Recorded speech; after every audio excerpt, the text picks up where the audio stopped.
Bonsoir à tous. Merci à tous d'être là. Bonsoir. Si ça vous oblige de mettre vos portables en silencieux, merci. Alors, pourquoi cette petite conférence inopinée? Parce que nous arrivait une mésaventure qui m'a fait beaucoup rire. J'ai l'habitude de dire que la période électorale ne fait pas ressortir l'intelligence de nos contemporains, et d'habitude, ça s'arrête à la frontière du milieu souverainiste. Comme je l'expliquais en arrivant ici dans le taxi à un ami, journaliste à Valeurs Actuelles, qui me disait oui, mais le problème de l'incarnation du souverainisme va encore se poser pour les présidentielles. Je lui ai dit, c'est assez simple.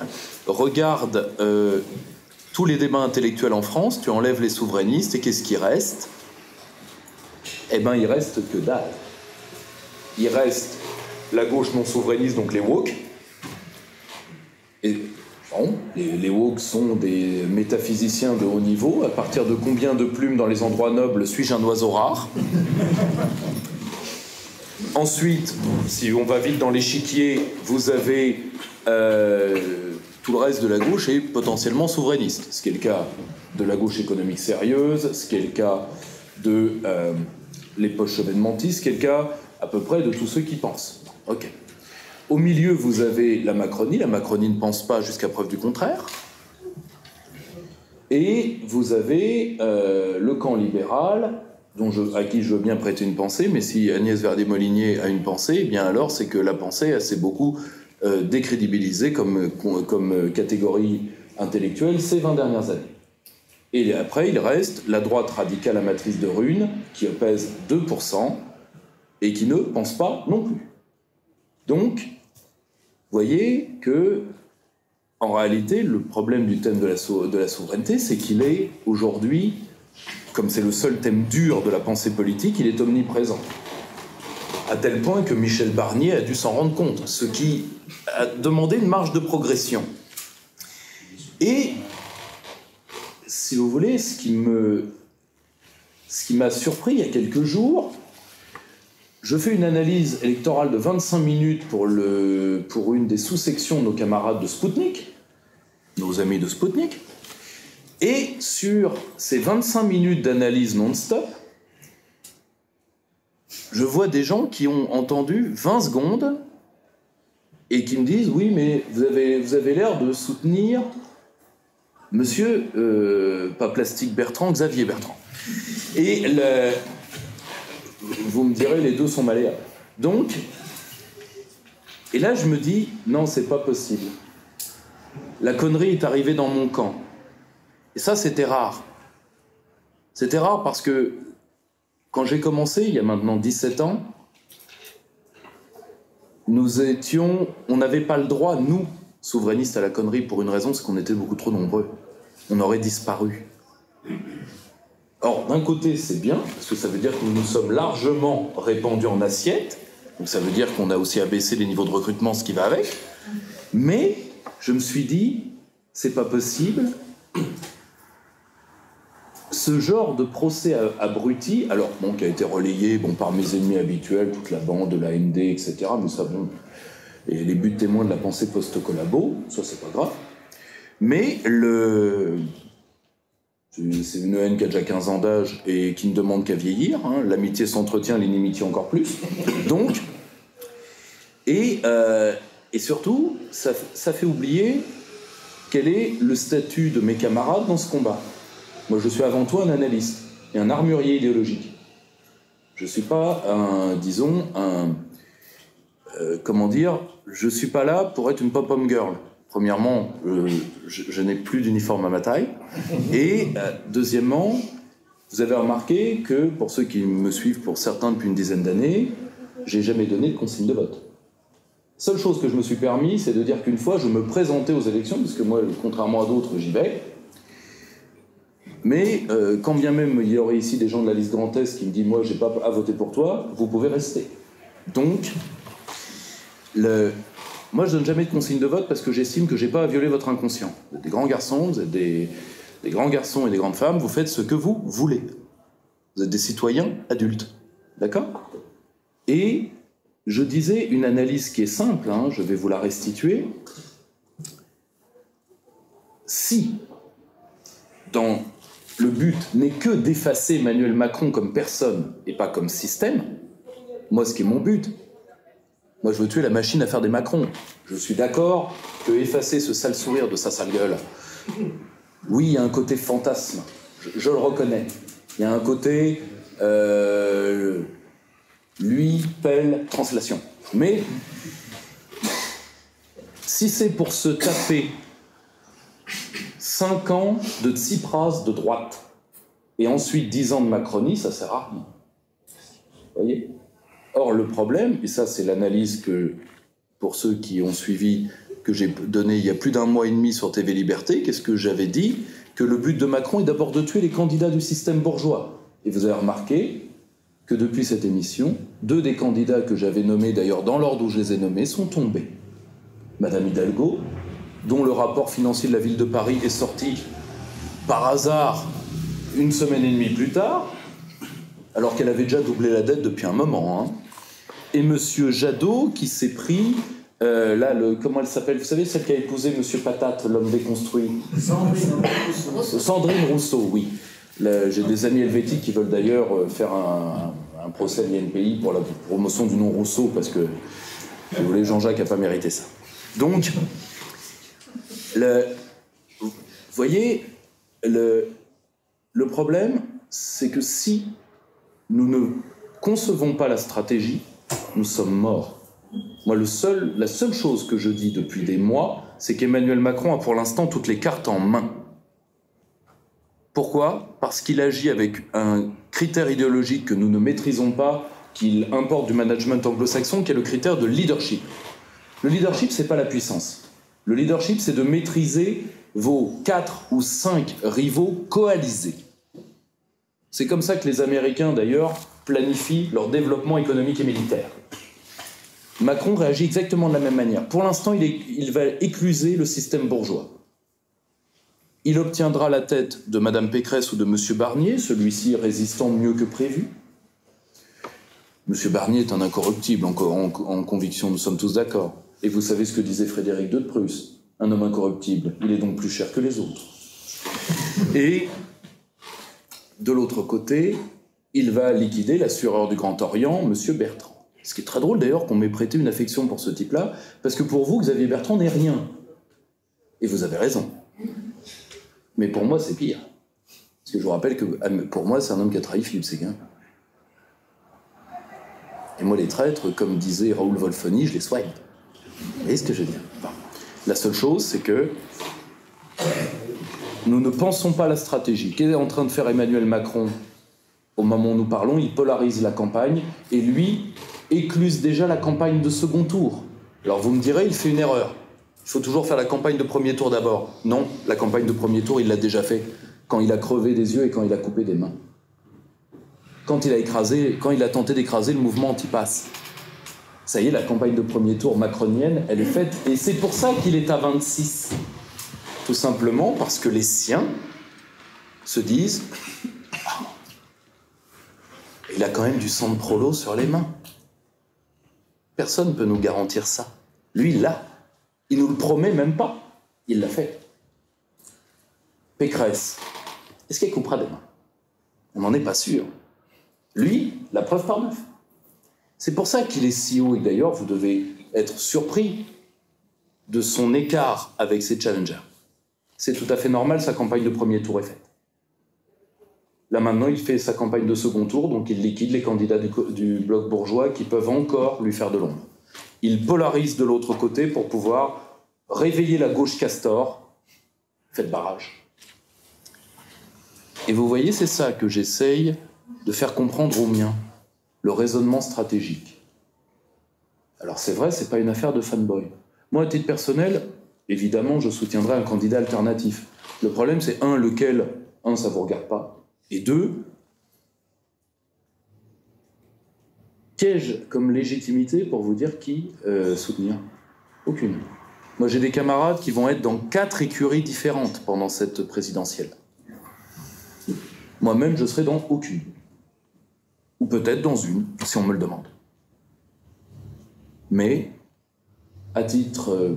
moi, le problème, c'est que je dois garder l'unité de, disons, du kolkhoz intellectuel que j'ai créé et qui, ça m'a encore été confirmé aujourd'hui, a une importance pour énormément de nos bases comme structuration intellectuelle. Donc moi, je me dois à une certaine neutralité. Bon, il y a des avis chez moi que vous pouvez deviner. Allez, je suis pour le Frexit, vous êtes surpris. Hein. Donc, et je me suis dit, il est peut-être temps de faire une conférence sur les grilles de lecture. C'est-à-dire comment éviter que l'actualité nous rende tous cons. Parce que, pour avoir vécu de l'intérieur la dernière présidentielle, le seul homme qui a gardé la tête froide dans le camp national, et ça, grâce lui en soit rendue, c'est Florian Philippot. J'étais en contact avec lui assez régulier à l'époque. Il avait, pendant toute la période qui a précédé le premier tour, alors bon, le personnage peut être parfois un peu pessimiste, voire un peu sombre, mais contrairement à toute une part de l'entourage de Marine, je pense qu'un de mes camarades ici présents peut le témoigner, il n'avait pas totalement perdu les pédales. Or nous avons tendance par l'enthousiasme à oublier des lois politiques simples, alors que nous sommes, je le rappelle, à 8 mois de l'échéance, que tout peut encore se passer, et que justement, si notre ennemi est meilleur stratège que nous, les réveils vont être très durs. Je vous rappelle que la part de l'électorat des Républicains a tellement peu pensé la stratégie qu'ils ont pris l'affaire Fillon, qui était une affaire évidente, hein, que le Steve McQueen du Mans allait se prendre une veste. Ils sont tombés dans un piège grossier, et le même piège grossier peut se refermer sur nous. Emmanuel Macron a déjà réappointé Serge Tournaire, qui est l'homme lige de la magistrature française de la Macronie, celui qui a monté l'affaire Fillon quasiment de A à Z, réintroduit, et il n'est pas réintroduit gratos. Il servira. Vous avez vu que là, il polarise à mort. Vous imaginez bien qu'il n'a pas parlé d'africanité de la France juste pour faire plaisir à Achille Memblé. Il veut vous provoquer. Et d'ailleurs, ça a plutôt bien marché. Et tous ceux qui me disent « Emmanuel Macron, est-ce qu'il va y aller? Il nous a dit qu'il irait peut-être pas. » Ne vous inquiétez pas, depuis le jour de son élection, il ne pense qu'à sa réélection. D'ailleurs, il gouverne mal, mais se défend pas trop mal. C'est un ennemi, parce que c'est un ennemi de la France déjà, mais c'est un ennemi redoutable. Et nous commençons à le sous-estimer. Tout comme nous l'avons sous-estimé quand il est sorti, non pas de la cuisse de Hollande, vous me direz il y a de la place pour en sortir, mais de la cuisse de Sarkozy. Je vous rappelle que le premier poste d'Emmanuel Macron, c'est le secrétaire de la conférence Attali, sous Sarkozy. Et que d'ailleurs, le nain Magyar répète à intervalles réguliers qu'il est le père spirituel d'Emmanuel Macron. Il faut dire quelqu'un qui est né entre Sarkozy et Hollande, moi qui ai toujours été opposé au transgenre. Donc on va revenir sur des grilles de lecture simples. Comment appréhender une actualité politique? Je vais me permettre de citer un grand maître de la manipulation politique qui était feu le président François Mitterrand, à qui on demandait qu'est-ce que la politique. Il avait deux réponses à ça, une réponse technique et une réponse personnelle. Sa réponse personnelle, avec la cruauté qui caractérisait le personnage, quand il dit alors, pour vous, la politique, c'est quoi? C'est l'engagement, etc. Il avait répondu 20 ans à boire des quilles. Donc ça veut dire 20 ans à boire des quilles avec les prolos du Parti Socialiste qu'il détestait, tout comme d'ailleurs Mitterrand détestait les 2/3 de l'humanité au minimum. Et il en avait une autre, il disait, c'est très simple, la politique, c'est des hommes, des idées et de l'argent. Eh bien, on va prendre cette grille-là, on va essayer de la travailler techniquement, hein, puisque moi, je compte utiliser ça, je vous l'ai dit, dans les travaux universitaires que je vais devoir bientôt enseigner, pour voir qu'est-ce que ça nous dit de la stratégie à l'instant T et comment, à travers une grille de lecture très simple que tout le monde peut comprendre, des hommes, des idées et de l'argent, comment on peut éviter que l'actualité nous rende tous cinglés ou débiles pendant ces 8 mois, parce que je crains vraiment l'état psychique de la population française après cette élection, qu'elle soit perdante ou gagnante. Pour l'instant, je le dis, et croyez bien que je ne le souhaite pas, pour l'instant, Macron a les cartes en main. C'est tout ce que j'ai essayé de dire, et j'espère que les nôtres ne sont pas devenus trop cons pour l'entendre, parce que si c'est le cas, autant fermer boutique. Quand vous êtes face à une situation politique, quelle qu'elle soit, moi, vous le savez, pour ceux qui suivent nos travaux, j'ai une grille assez simple qui, généralement, me vient des travaux d'intelligence économique et de guerre de l'information dans lesquels j'ai été formé, c'est-à-dire ce qu'on appelle la théorie des échiquiers. Vous avez vous, l'adversaire, l'ennemi et la masse basculable. Et si vous définissez convenablement votre EFD, effet final recherché, but de guerre, c'est la première étape, eh bien, vous pourrez obtenir l'assentiment à vos projets de la masse basculable. Jusque-là, tout va bien, ça n'a rien de compliqué. Or, il faut déjà s'entendre sur ce qu'est un EFD, un EFR, l'effet final recherché. Par exemple, dans cette élection, c'est quoi l'EFR? Vous en avez plusieurs. Tuer Macron, personnellement. Alors, physiquement, ça va. Le tuer politiquement. Le tuer politiquement. Ça, c'est le premier EFR. Mais vous remarquez que c'est le cas de la droite d'argent et le cas des alternatifs. Si M. Bertrand ce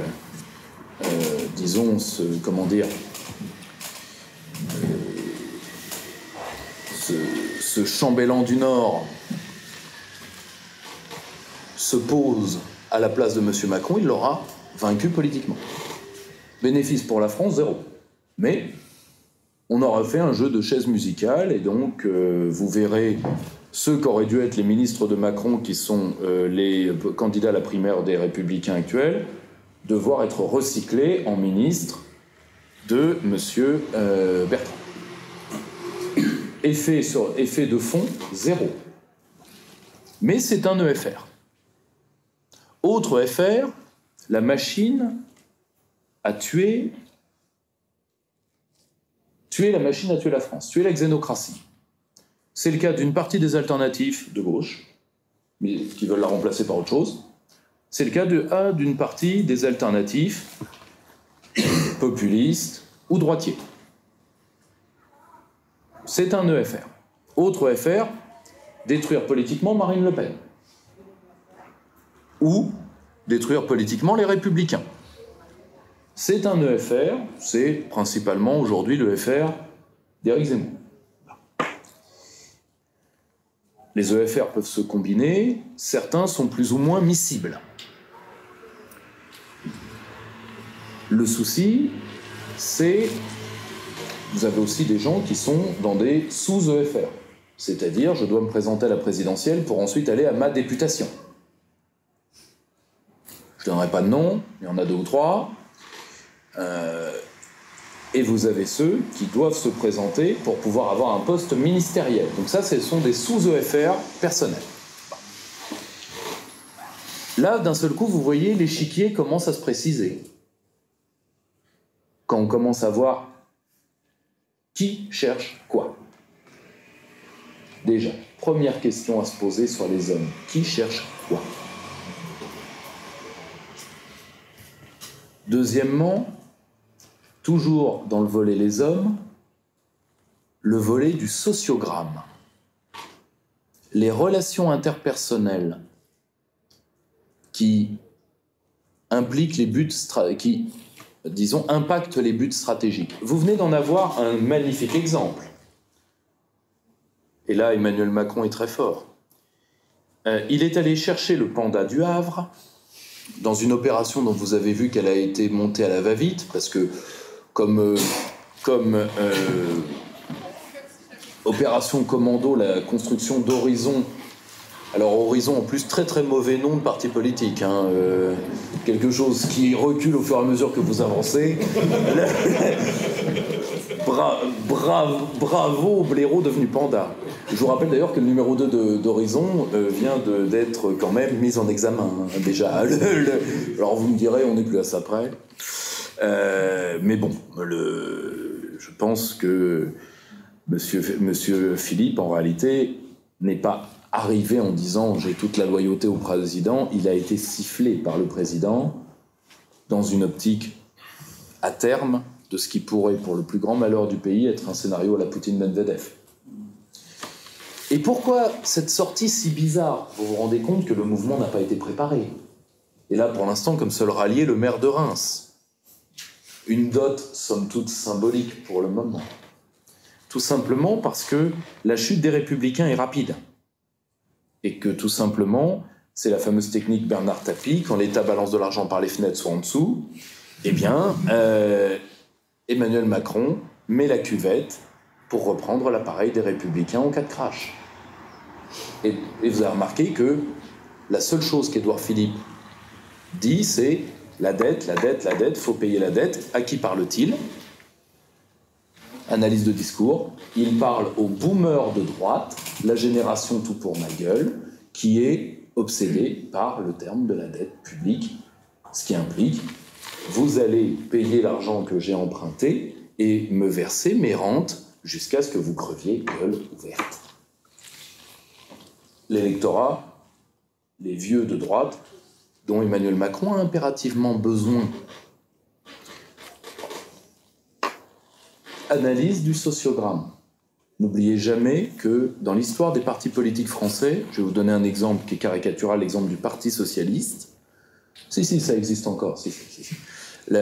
À l'époque de sa superbe, le parti socialiste était un vaste sociogramme. Si vous ne saviez pas qui ne s'entendait pas avec qui couchait et avec qui, vous ne compreniez rien.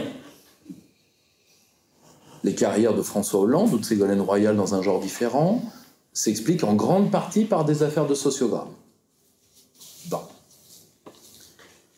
Ça, c'est la deuxième question que vous devez vous poser, c'est les rapports interpersonnels, qui peuvent être des rapports parfois intimes, des rapports, disons, des rapports qui peuvent être historiques. Je vais vous donner un exemple en sortant un peu de la fange pour parler d'un grand monsieur, Michel Debré, père de la Constitution de la Cinquième.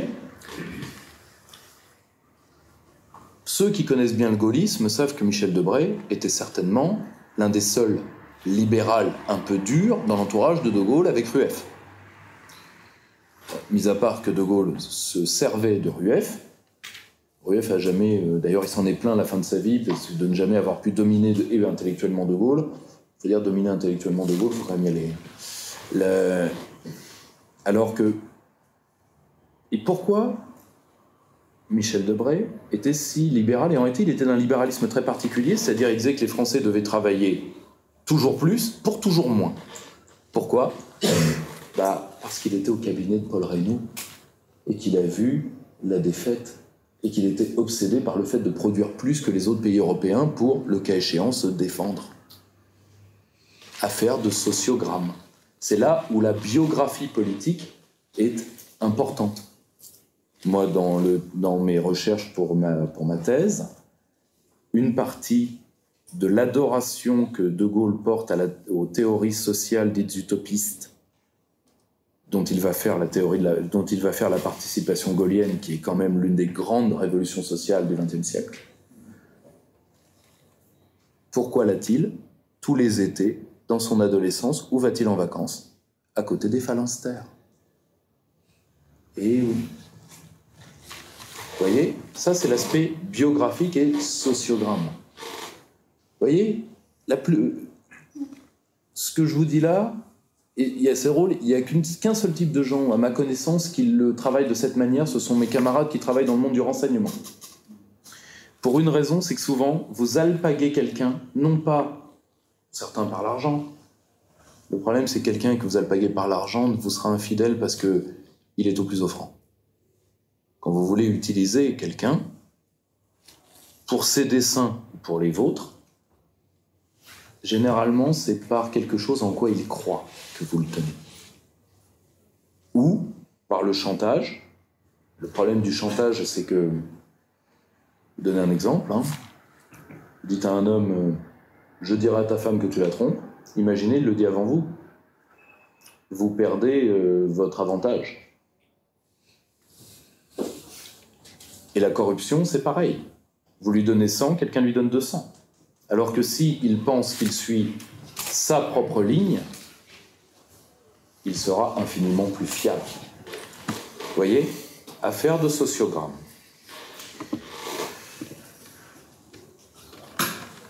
Autre, quand on demande les hommes,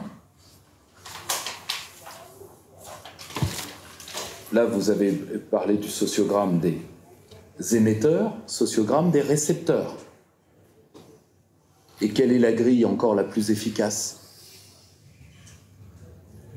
La grille marxiste améliorée. La preuve, l'un des auteurs que vous respectez tous le plus est un post-marxiste, Christophe Guilluy. La France périphérique, c'est à la base, c'est du marxisme territorial. Très clairement. Moi, j'ai eu le privilège d'assister à un de ces séminaires quand j'étais au MCC, donc en criminaux. Il est entre le marxiste à poil ras et le marxiste à poil dur. Vous voyez ? Donc, disons que c'est un marxiste semi-toiletté. Donc,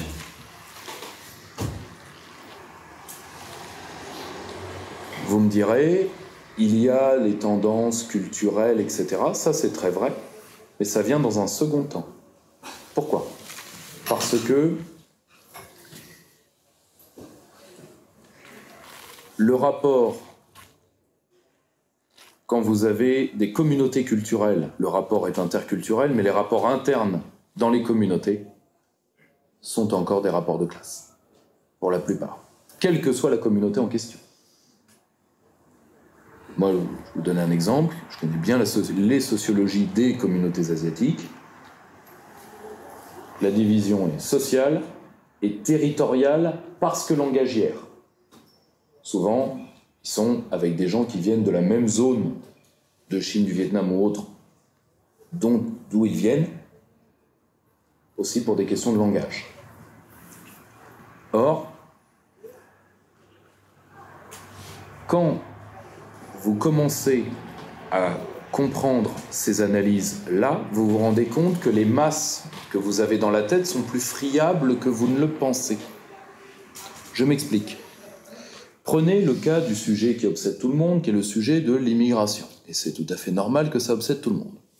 Vous avez deux manières de voir la chose.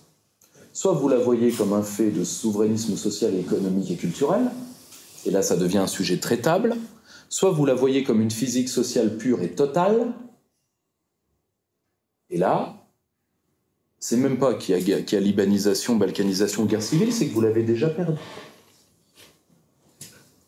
Je vais vous faire les deux approches. Soit vous pensez que l'immigration en soi est un facteur coagulant suffisant pour opposer des gens à vous. Donc ça veut dire qu'il y a 12 millions au moins de gens qui ont un parent immigré. Ça veut dire que vous avez une armée de 12 millions d'occupations. Ça sert à rien. C'est même plus une guerre civile, c'est la guerre du feu. D'accord ? Et en face, vous avez des châtelains invertis et qui ont peur d'être grands remplacés. Donc, je vous le dis tout de suite, s'il y a match, vous n'êtes pas gagnant. Je vous le dis tout de suite. Analyse sociogramme des récepteurs de politique. Vous faites une analyse marxiste de base. Qu'est-ce que ça vous dit ? Premièrement, il y a par nationalité des communautés qui participent à leur assimilation et d'autres qui la refusent. Par nationalité.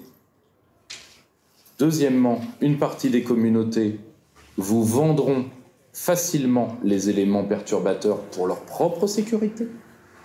Troisièmement, ce que vous devez éviter, c'est de laisser les éléments anti-français devenir des éléments coagulants. Je vais vous donner un exemple. Si nous abandonnons... Il faut liquider la politique de la ville, ça, j'ai pas de problème là-dessus. Mais comment on déracine un réseau criminel ? D'abord, vous le déracinez physiquement, parce que ça, ils comprennent.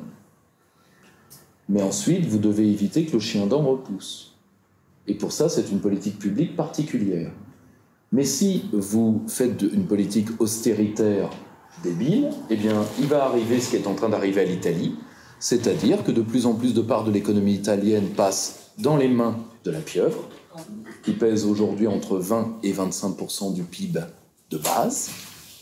Et si la même chose arrive en France, on est d'accord que la mafia autochtone française, le milieu marseillais est devenu quand même un peu bigarré. Nous sommes d'accord. Et que donc, si jamais une part de l'économie informelle devient trop grande et qu'elle devient indéracinable, eh bien, ça va donner le pouvoir à des communautés que certains nationaux n'aiment pas à raison. Vous voyez d'un seul coup comment le sociodrame peut vous aider à penser une politique publique. Et là encore, à avoir une grille de lecture. Sinon, vous êtes dans une catégorie qu'un grand penseur dont nous allons rééditer chez Perspective Libre au mois de novembre, un des textes majeurs, Julien Freund appelait l'impolitique. Et ce qui vous guette aujourd'hui, et ce sur quoi Macron compte, c'est l'impolitique. C'est-à-dire qu'on fasse du Canal+ de droite. Or, à ce jeu-là, c'est Macron qui gagne. Pour preuve, vous avez tous vu que quand il a juste dit, parce que Macron sait que ses adversaires ne croient pas en la politique. Là, ce que j'essaye de vous faire comprendre à travers cette grille de lecture, c'est que la politique est toujours là et que vous pouvez agir dessus à une condition, c'est d'en comprendre les lois. Mais Macron sait que la plupart de ses adversaires sont dans la symbolique. Eh bien, il vous a fait un joli coup de symbolique avec le coup des visas algériens. Et là, vous avez une bonne partie de la droite bien conne qui frétille de la queue. Et pourtant, je peux vous assurer que quand on fera le décompte à la fin, il n'y en aura pas un de moins qui sera arrivé.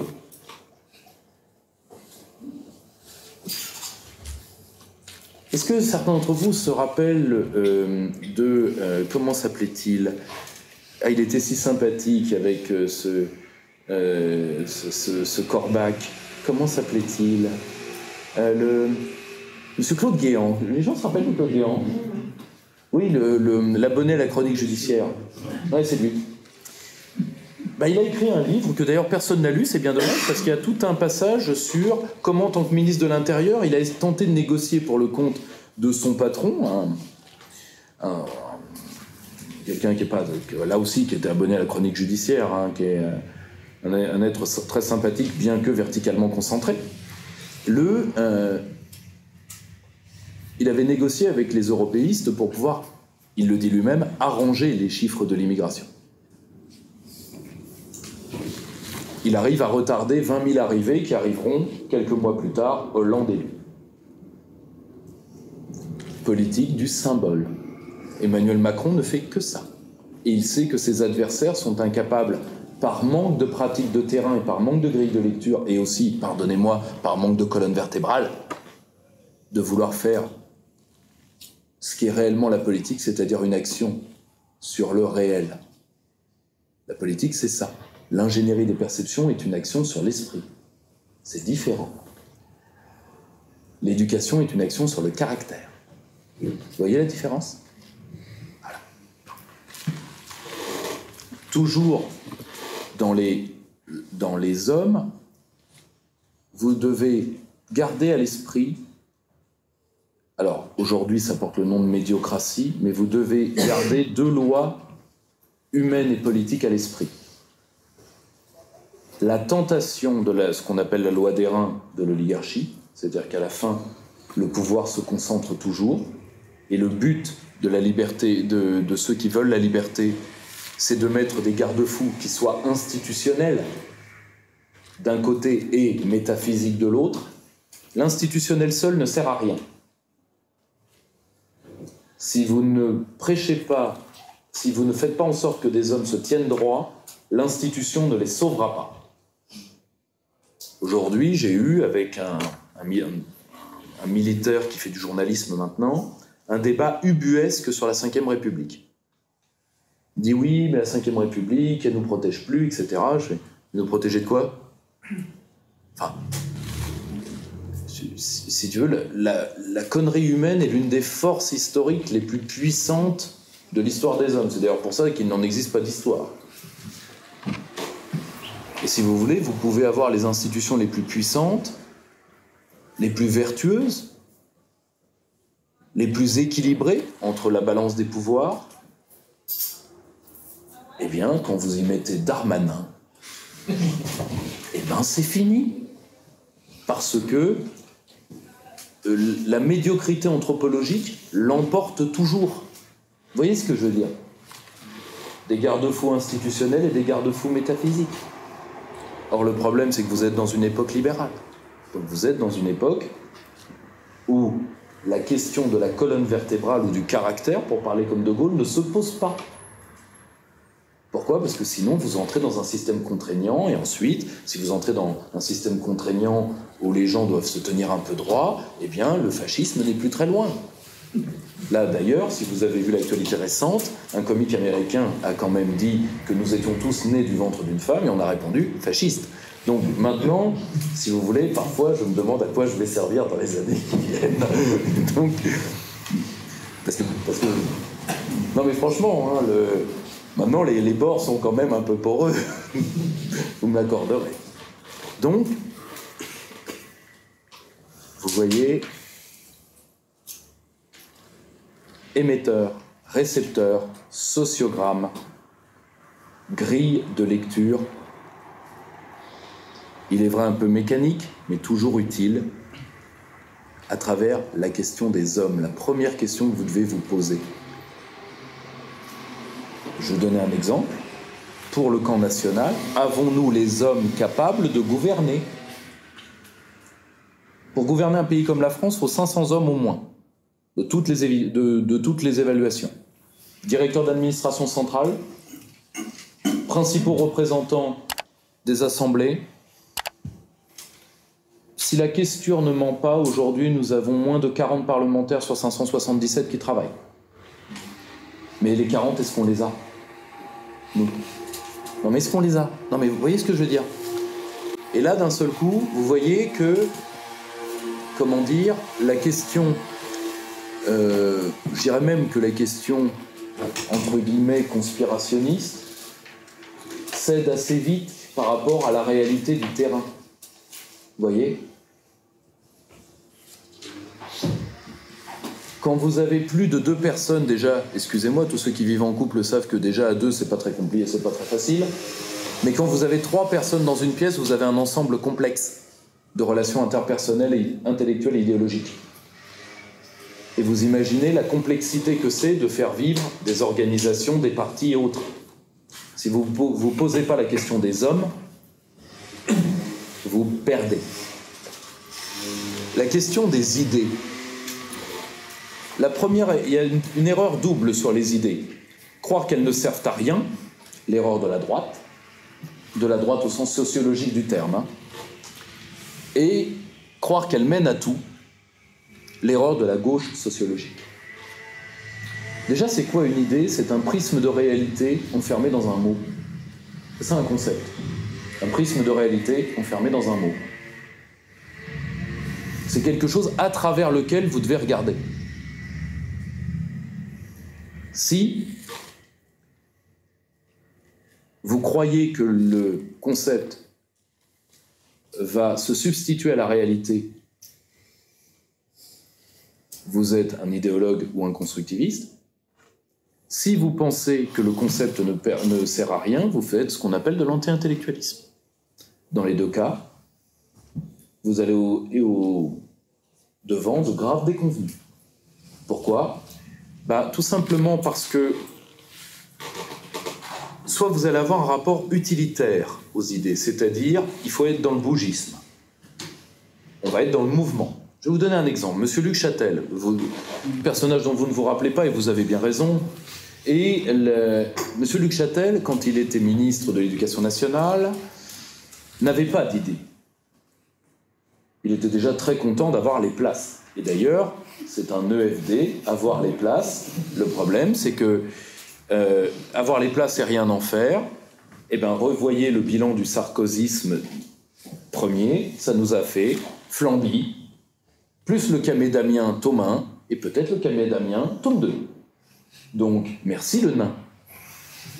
Bon. Or, et M. Châtel se dit, mais il faut quand même que je laisse mon nom dans l'histoire, et dire que les cartes de visite du ministère ne leur suffit pas. Et donc, il a demandé... Quelqu'un a une idée ici? Alors évidemment, il avait amené des potes à lui qui... UMP, pas d'idée.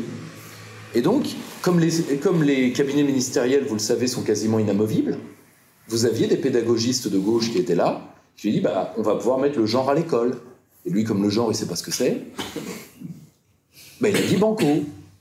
Et le pire, c'est que là, la bonne droite Manif pour tous a avalé ça tout rond. Parce que c'est l'un des siens qui l'a fait. Là encore, des questions d'hommes. Vous voyez, ça c'est quand vous n'avez pas d'idées. Mais quand vous avez que des idées et que vous n'avez pas le sens de l'état nécessaire pour que l'idée devienne matérialité, eh bien, vous arrivez comme une partie de ce que j'appelle les Tsipras de droite, et je vais vous donner un bon exemple que, pardonnez-moi de me lancer une fleur, et vous me lancerez le vase qui va avec après, Est-ce que vous voyez qui est le chancelier, M. Kunz, le chancelier autrichien? Oui. Toute la droite identitaire vous a dit que ce mec-là était le champion de l'Europe quand il a été élu. Moi, vous pouvez retrouver le jour de son élection, je vous dis, attention, planche pourrie. Il vient de tomber pour corruption hier. Et moralité, il a été un libéral immigrationniste tout à fait bon chic, bon genre. Et la droite dite identitaire, dite nationale, a tressé des lauriers à un homme qui a été un ennemi total de son propre peuple. La tsiprasisation d'une partie de la droite, que vous pouvez appeler salvinisation pour ne pas faire anti-grec. Donc, vous voyez... Pardon? Macron, c'est autre chose. Je vais y venir à la fin. Macron, c'est autre chose. Macron ne ment pas. Macron, il veut nous détruire.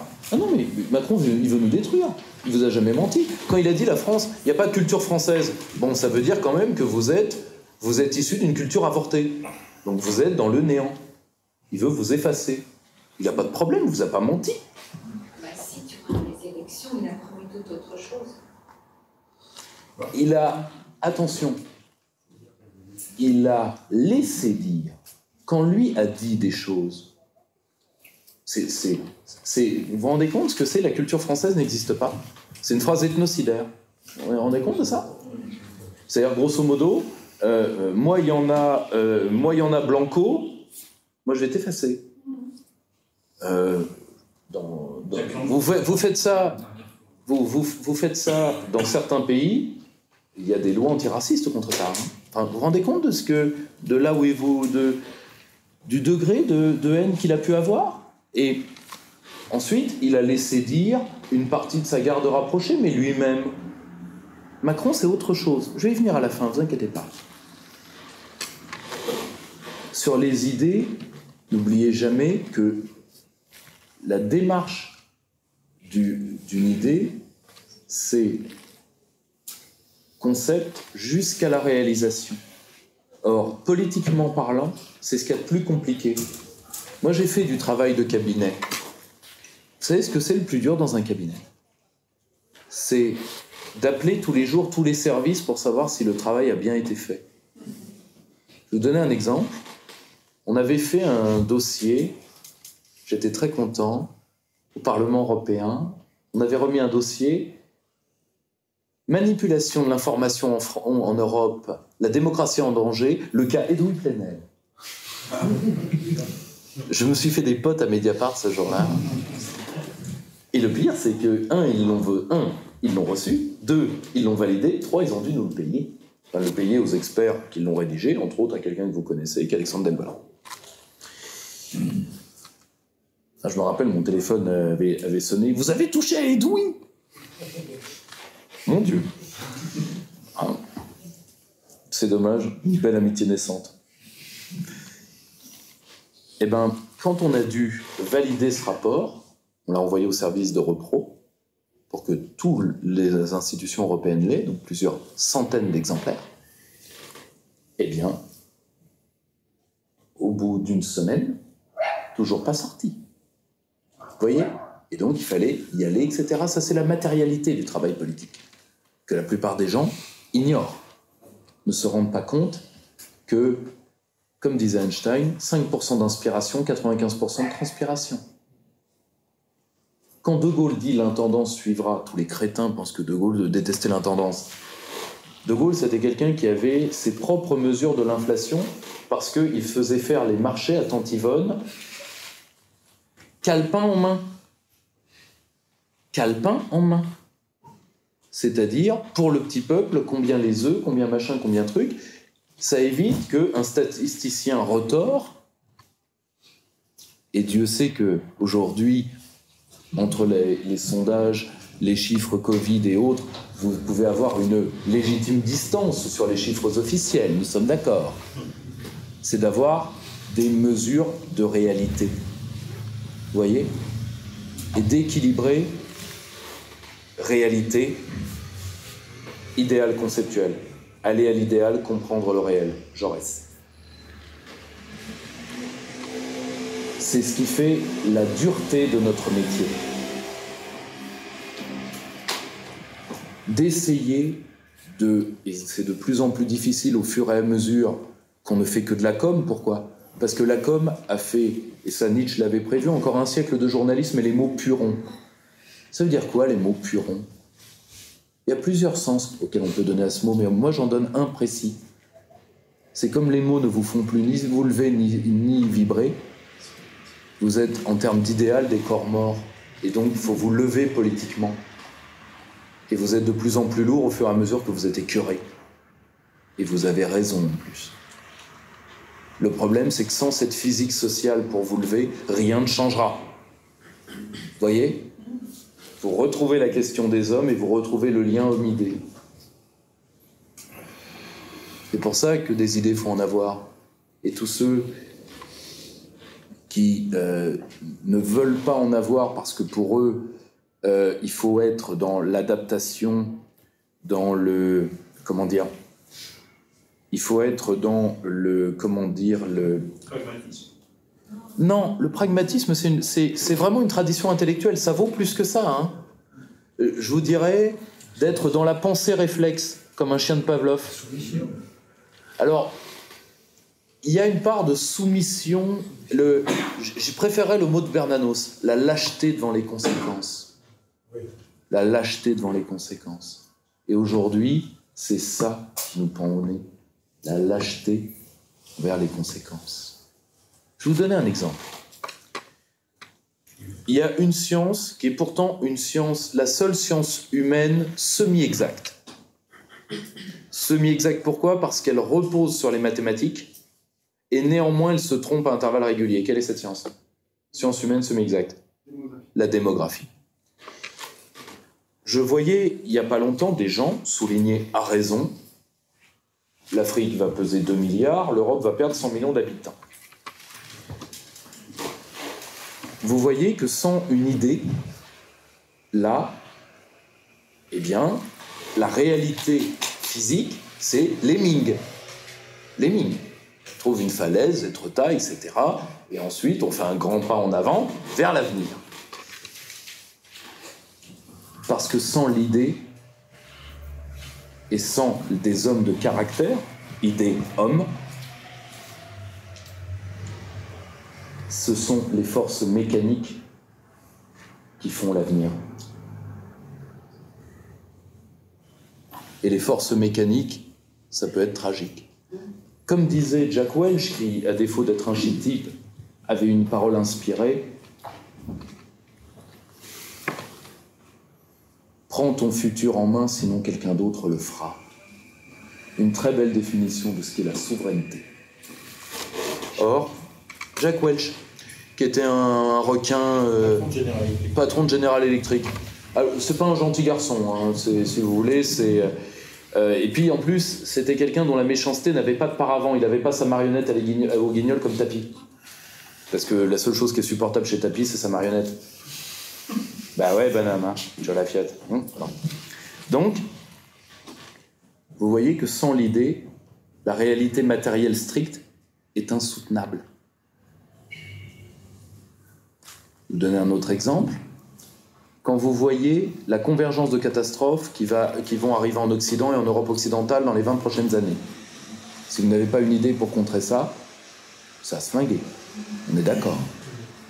Vous allez vers un semi-collapse démographique, des problèmes économiques et de ressources gigantesques, des problèmes environnementaux qui ne sont pas moins,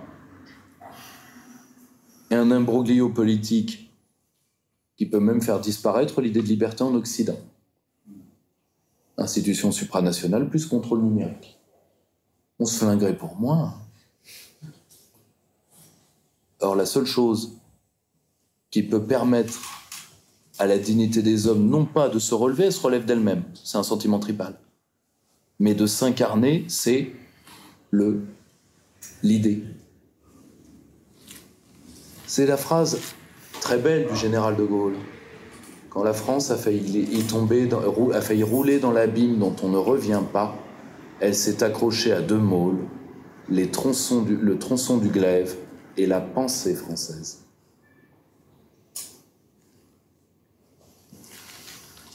Quelqu'un d'entre vous a étudié un peu le CNR? Pas du tout. À votre avis, moi je suis en plein dedans parce que bon, ça fait partie un peu de ma thèse.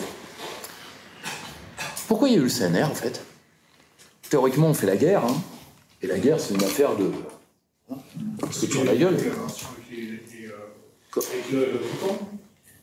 Non, c'est penser l'après. Pourquoi? Parce que la guerre, vous avez deux manières de voir la guerre comme de voir l'affrontement politique. Soit l'affrontement politique et la guerre, c'est juste une extrapolation de la baston alcoolisée du coin de la rue. Donc là, vous êtes des Indiens de réserve. Donc on met un ring et vous allez vous foutre sur la gueule. Soit vous voyez la guerre comme un fait politique dont la querelle se résout par la force. Nous, Français, héritiers des civilisations celtes, romaines et grecques, nous pensons depuis 25 siècles la guerre et l'affrontement et le conflit comme quelque chose de tragique, parfois de nécessaire, mais dont il faut chercher la positivité. Pas de manière belliqueuse, mais il faut s'en sortir et s'en sortir politiquement. Vous voyez ? C'est là où la pensée est importante. Et si vous n'en avez pas une, l'adversaire en aura une pour vous. On va revenir sur justement la pensée de notre adversaire en conclusion. Dernier point, des hommes, des idées et de l'argent. Prenez pas l'argent au sens strictement matériel. Prenez l'argent au sens de la fluidité du réseau qu'il peut créer. Les hommes liges, les clientèles. Tout, c'est, toute cette sociabilité de second rang, nous, que d'ailleurs la science politique occidentale met dans une seule catégorie. Ceux qui ont déjà eu des cours de sciences politiques ont entendu ce mot, le terme groupe de pression. On est d'accord ? Et ce qui est drôle, c'est que groupe de pression en Occident, ça équivaut à clientèle en Orient. C'est drôle, hein ? Enfin, moi, ça m'a toujours... bizarre. Or, c'est là où il ne faut pas fantasmer. Le rôle du réseau Et le réseau est un instrument technique et comme la langue d'Ésope, c'est le meilleur et la pire des choses. Je vois dans le gigantesque retour vers le mysticisme que le complotisme a fait contre une partie de notre jeunesse nationale. Attention, je ne dis pas que la conjuration n'existe jamais. Elle a fait toute l'histoire du monde. Mais la conjuration se divise en deux choses. Une conjuration. Généralement, c'est l'assassinat interindividuel. On va plomber machin. Bon, chacun fait ce qu'il veut de son samedi soir. Et généralement, d'ailleurs, les conjurés, ça tourne mal, hein, si vous connaissez l'histoire romaine. Et vous avez les convergences d'intérêts.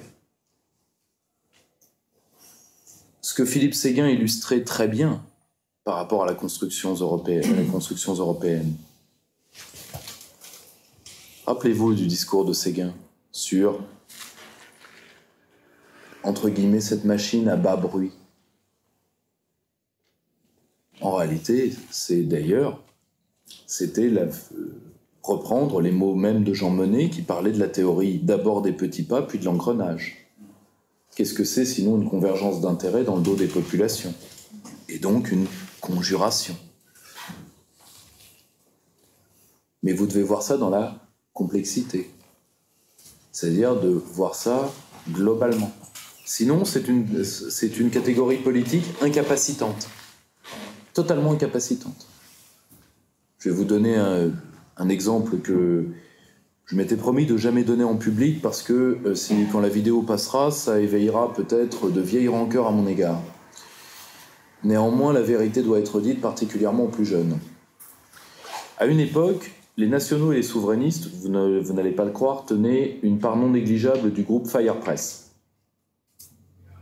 à travers la collection Mille et une nuits, qui était tenue par la femme de Philippe Cohen. À l'époque de sa superbe, c'était le correspondant de la fameuse fondation Marc Bloch, dont certains d'entre vous ont entendu parler. Savez-vous ce qui est arrivé à la fondation Marc Bloch? Eh bien, la fondation Marc Bloch a explosé. Sur quelle question maudite? Le conflit israélo-arabe. C'est-à-dire que quelque chose qui était un instrument au service de la France, de sa souveraineté et de sa grandeur, quand des journalistes sympathiques, je pense à Elisabeth Lévy particulièrement, et la base de réseau qui était des communistes laïcards, profs de philo pour la plupart dans le secondaire, eh bien ça a fait boum. Et moralité, on s'est fait sortir. Je vais en choquer certains d'entre vous, mais si je vous disais que vous voyez ce qu'est l'association Attaque, si je vous disais que c'est les souverainistes qui l'ont monté à la base, vous voyez la perte? Entre autres, la chute de Jacques Nikonov. Pourquoi? Parce que justement, des réseaux réels d'argent, dans le cas d'Attaque, c'était la commandite de Dominique Strauss-Kahn, très clairement, ont utilisé une action politique pendant que la base d'Attaque s'obsédait pour des théories du complot. Déjà, à l'époque, c'était le retour de la trilatérale. Voilà. Ça ne veut pas dire que la trilatérale n'existe pas, elle existe.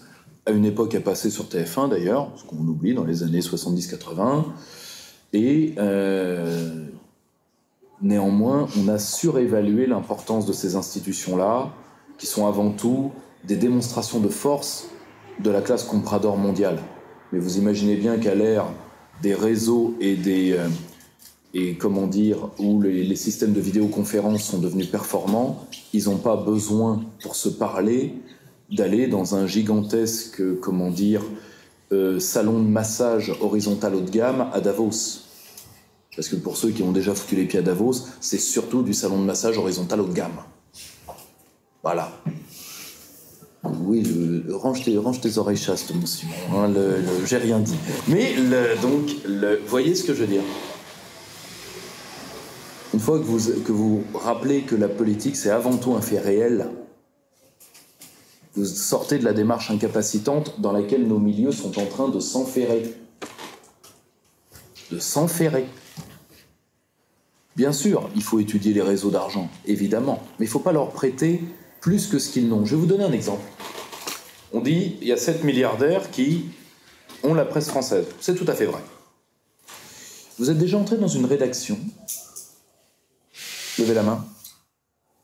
1, 2, 3, 4, 5. Pas d'air, 6.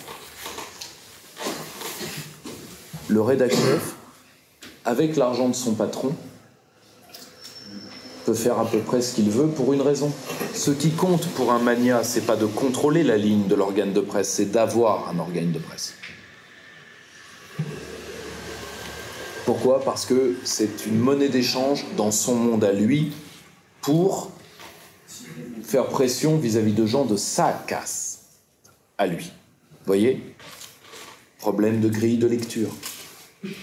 Vous imaginez sincèrement que Mathieu Pigasse appelle tous les matins la rédaction du Monde en disant « Au fait, mon poisson Dudule est mort hier soir, je veux une nécrologie complète. » Vous pensez sincèrement ?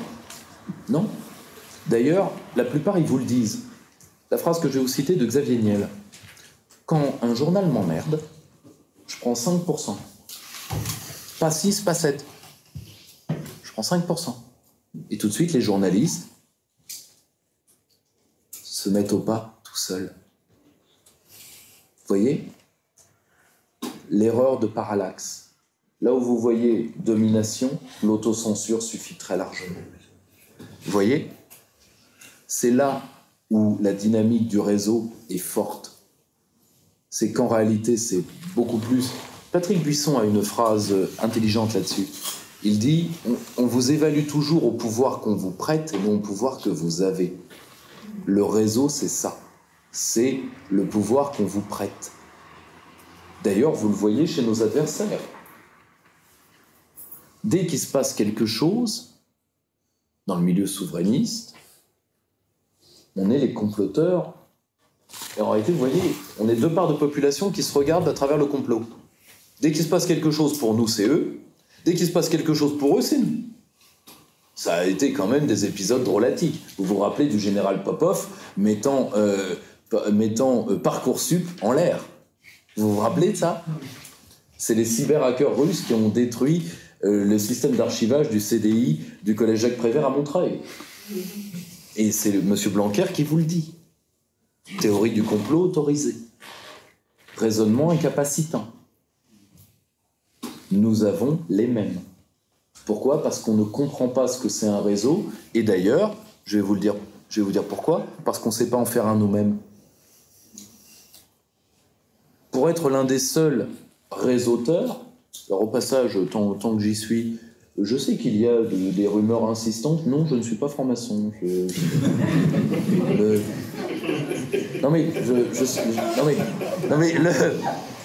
Je sais qu'il y a des rumeurs insistantes là-dessus. Alors je sais pas d'où c'est parti, mais je vous le dis tout de suite, c'est malheureux, mais j'ai pas le temps. Mais par contre, vous voyez, ces sujets-là à la con. Ça fait 2 siècles et demi qu'à partir d'ailleurs d'auteurs, je vous rappelle que la base de l'école antimaçonnique, c'est l'école contre-révolutionnaire, donc c'est Mestre, Joseph de Maistre, Louis de Bonald et Edmund Burke, sur les 3, 2 francs-maçons actifs, Joseph de Maistre et Edmund Burke.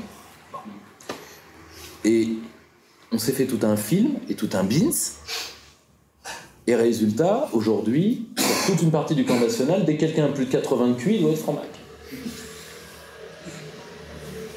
Vous voyez le problème ? Là encore, raisonnement incapacitant. Or, nous ne savons pas faire des réseaux. Ça, c'est un vrai souci. Et comme je suis l'un des seuls à essayer d'en créer, je peux vous dire que nous, on a réussi. Le cercle a réussi, pourquoi ? Parce que je travaille avec les mêmes mecs depuis 10 ans. Voilà, c'est tout. Mais par contre, je remarque une inappétence au pouvoir réticulaire dans notre opposition. Nous, on raisonne toujours en partis pyramidaux, ce qui est d'ailleurs une base de notre culture. Certains d'entre nous viennent de la gauche un peu réelle, donc pyramidale, stalinienne pour certains. D'autres viennent du gaullisme, donc la structure des Gaullards est une structure pyramidale par baronnie. On a du mal à penser la réticularité. Tout comme on a du mal à penser l'alliance entre égaux. Pourquoi? Parce que nous, on a été marqués par la vie des hommes illustres. Le problème, c'est qu'il n'y a plus d'équivalent de Pierre Messmer, il n'y a plus d'équivalent de Sanguinetti. Vous voyez le camp national, on a des mecs qui se valent un peu tous, vous voyez, ils ont tous des qualités interpersonnelles. Il n'y en a pas un qui peut dire, ce qui était le cas quand j'ai commencé. Quand j'ai commencé, vous pouviez avoir dans une salle comme celle-ci, vous aviez Jean Foyer au fond de la salle, et quand Jean Foyer disait « est-ce que je peux parler ?», tout le monde l'a fermé, c'est quand même l'un des mecs qui a rédigé la Constitution de la Ve République. Vous voyez ? Il y avait une affaire de grade. Mais nous, on n'a pas compris la réticularité du monde encore. Nos adversaires, ils vivent dedans. Et donc, nous leur prêtons un génie qu'ils n'ont pas. Parce que, je vous le dis franchement, sur ce point, je crois que c'est Michel Rocard qui avait cette phrase-là qui est intéressante. Entre le complot et la connerie, privilégier 9 fois sur 10 la connerie, le complot demande un esprit rare. Et Michel Rocard, question connerie, connaissait bien le coin. Donc, et surtout, soyons clairs, s'il y a complot, ça veut dire que Marlène Schiappa en fait partie. Vous voyez comment on peut, par l'incarnation, très vite annuler une notion, ce qui ne veut pas dire qu'il n'y a pas de convergence d'intérêts. Mais les deux ne se font pas ni par les mêmes hommes, ni au même stade, ni au même échelon. Vous voyez ? Grille de lecture dynamique. Il y a des penseurs qui peuvent nous aider, parmi les plus brillants du camp national. Je pense à Olivier Rey, particulièrement, sur la question de taille. À un moment, la quantité devient qualité. D'un certain côté, c'est horrible à dire, mais si vous voulez avoir une bonne formation souverainiste, on va commencer par la base, que Karl le Barbu et Lénine.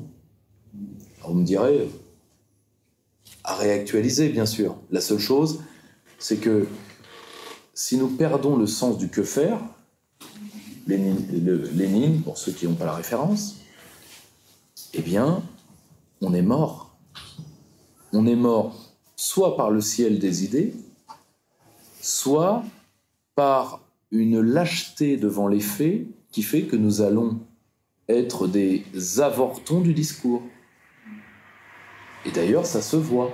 Vous voyez nos programmes politiques, on est grandiloquent, et dès qu'il faut entrer dans le faire, tout de suite, ça se débine. Et alors vous me direz, oui, mais Macron, lui non plus, il ne fait pas dans le faire. Oui, mais lui, il s'en fout. Il fait de l'ingénierie des perceptions, ce que nous, on ne sait pas faire. Contre l'ingénierie des perceptions, le réel est notre seule arme. Or, nous le fuyons. Si vous ne me croyez pas, voyez, à l'exception des partis activistes type les Patriotes, la réticence de nos milieux à faire du travail politique de terrain. Vous voyez ? Moi, je vais vous donner un exemple précis. J'ai reçu, de la part des gens qui m'en voulaient pour Xavier Bertrand, vous voyez, à plus de 65 de QI, vous comprenez l'analyse quand même. Vous voyez, même ma fille de 6 ans ne m'a pas repris, donc il faut voir jusqu'où on va tomber. Jusqu'où descendra-t-on, demandait l'autre. Comment ? Pro-Bertrand et Franck. Pro-Bertrand et Franck, faut dire l'un va un peu avec l'autre. L'un va un peu avec l'autre. Ensuite, si vous voulez, là encore, prêtez-moi quand même d'être au moins dans une franc-maçonnerie intellectuelle. Non mais, pas au géo, pitié. Tout, mais pas la vente d'assurance au porte-à-porte, aux petits vieux en abus de faiblesse. Pitié, tout, mais pas ça. Non mais, vraiment dit, et en réalité, je sais d'où ça vient. Un jour, un mec un des mecs qui a balancé ces rumeurs sur moi me l'a dit. Il m'a dit, oui, mais de toute façon, toi tu bosses beaucoup, avec les francs-maçons qui bossent comme ça. Là, je le regarde, et je fais, t'appartiens à quel camp, toi ? Ah ouais. Conspi d'extrême droite de base, un demi-taré. Et je me dis, voilà, ça fait 200 ans que ces boulets perdent. Et pourtant, Dieu sait qu'ils sont invertis, pourtant ils arrivent à faire des petits. Mystère de la biologie. Or, mystère de la biologie. Donc, vous voyez, on n'arrive pas On est en train de perdre les pédales, et je le dis parce que si, au bout de 17 ans de combat politique, sur une vie qui compte 35 années, je n'ai pas le droit de vous le dire, personne ne vous le dira. On est en train de perdre les pédales parce qu'on perd les catégories politiques de base. J'en arrive à ma conclusion. Quand on arrive à retrouver le principe de réalité, on peut identifier notre ennemi. Qui est notre ennemi? C'est quoi le macronisme? Le macronisme, c'est une glu intellectuelle faible pour un collage sociologique fort. On est d'accord que le terme « en même temps » était une ingénierie sociale pure. On est d'accord. En même temps, en même temps, c'est très simple, c'est le principe du miroir aux alouettes. Vous y voyez ce que vous voulez. Et pourquoi ils y sont allés? Ils y sont allés tout simplement parce qu'ils réconciliaient enfin deux classes qui en avaient marre d'être divisées. La gauche bourgeoise et la droite bourgeoise.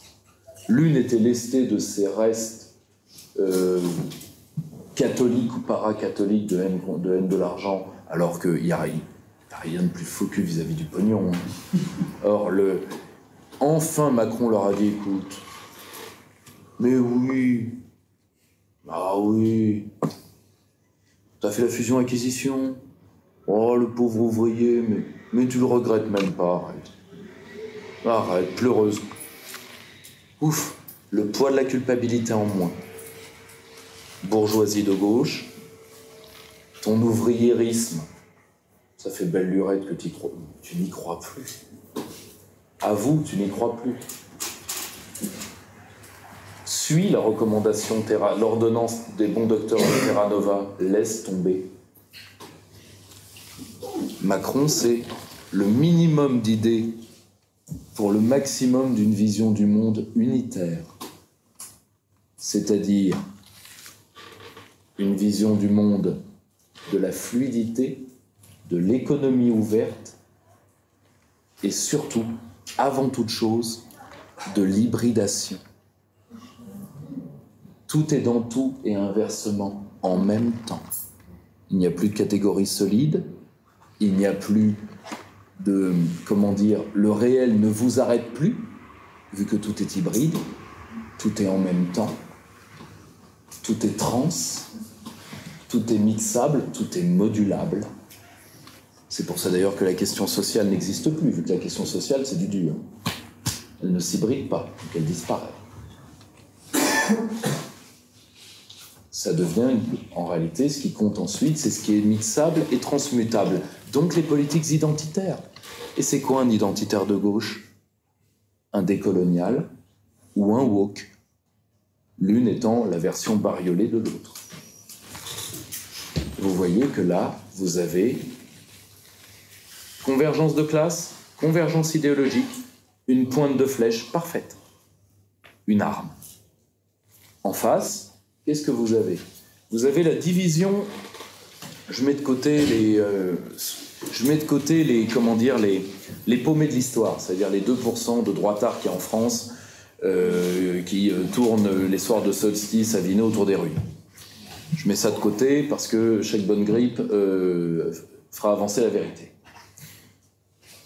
Vous avez différentes classes sociales qui s'attachent chacune à un souverainisme différent. Le souverainisme de la liberté, que vous avez vu dans le mouvement anti-pass sanitaire, le souverainisme de l'identité, ceux qui ne veulent pas justement s'hybrider, ce qui ne veut pas dire nécessairement un refus du métissage. Le métissage, c'est d'arriver sans les nier, à partir de deux catégories solides, à en faire une troisième. Vous prenez la grande musique classique, vous prenez le rythme africain, vous avez le jazz. D'accord? Ça, c'est le métissage. L'hybridation, c'est autre chose. L'hybridation, c'est la destruction de deux catégories solides pour une non-catégorie de fin, en bout de chaîne. D'accord? Et je ne parle pas que de Macron lui-même en termes de bout de chaîne, hein, on s'entend. Bon, d'accord? Or, et le dernier, la question sociale et souverainisme économique. Nous n'avons, à quelques exceptions près, pas voulu faire la synthèse idéologique. Pourquoi? Parce que cela aurait voulu et recouvert un travail d'éducation populaire sur nos classes sociales. Et ça, on ne le veut pas. Pourquoi? Parce que certains de nos publics se fuient. Pourquoi? Parce qu'une partie est macronisable. Je vais en choquer certains d'entre vous, mais moi j'avais eu beaucoup de contacts avec les cadres de la Manif pour tous. Je sais qu'une large partie a voté Macron. Pour une raison. Ils sont à la droite de Dieu, mais à la droite de Dieu, il y a le portefeuille. D'accord? Hein? Ok. Voilà. Donc, si tu veux, hein, voilà, hein, comme dirait Benoît Hamon, salade, tomate, bifton. Et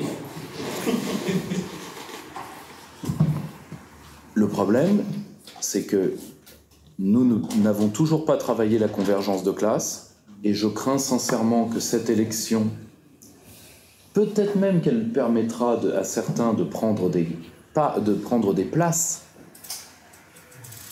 mais s'il n'y a pas d'action dans le réel et s'il n'y a pas une convergence de classe pour soutenir cette action, eh bien, ce sera une élection pour rien, de toute façon. Parce que, quand bien même serait-elle gagnée, le retour de nos adversaires les installerait dans les pénales du pouvoir pour 20 à 30 ans. Je ne dis pas que ça va arriver, je demande qu'on y prenne garde. Parce que c'est le rôle de... Je ne me rappelle plus quel journaliste de gauche m'avait dit ça. Il avait dit, vous êtes un intellectuel organique de la cause souverainiste. C'est peut-être vrai, organique certainement, intellectuel ça reste à voir, mais en tout cas, c'est ce que moi je crains. Notre adversaire a une stratégie, il a la maîtrise du terrain, nous sommes enthousiastes. Le problème, c'est que la guerre, ce n'est pas l'extension de la baston du coin de la rue. La guerre, c'est malheureusement un phénomène total qui doit emporter une nouvelle réalité à la fin. Alors, vous avez remarqué, pas de travail idéologique, donc on a une vision de la France à l'horizon 2050? Aucune. Macron, lui, en a une.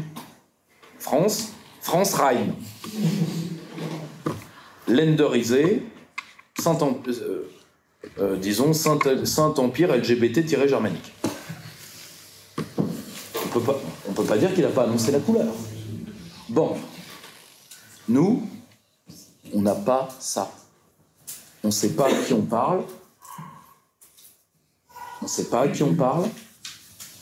Et je vais vous donner un exemple. Moi, ma grande peur, c'est que les nôtres, comme au régional, à l'exception de ce qui s'est passé dans le Grand Est, j'ai encore un camarade spécialiste en géographie électorale m'a encore envoyé des données.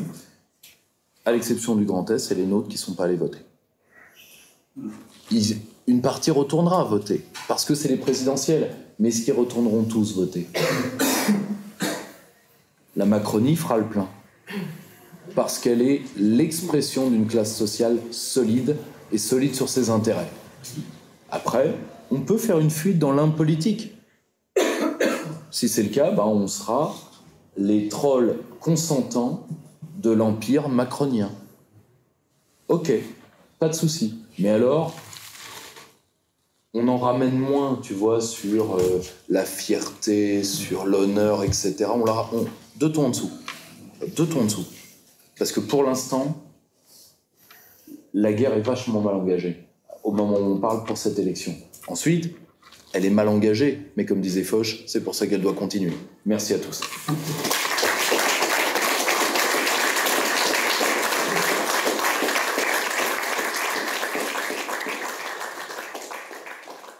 Chers camarades, si tu veux plus de contenu, de réinformation, d'éducation populaire et de formation intellectuelle, n'hésite pas à faire un don sur notre page Tipeee.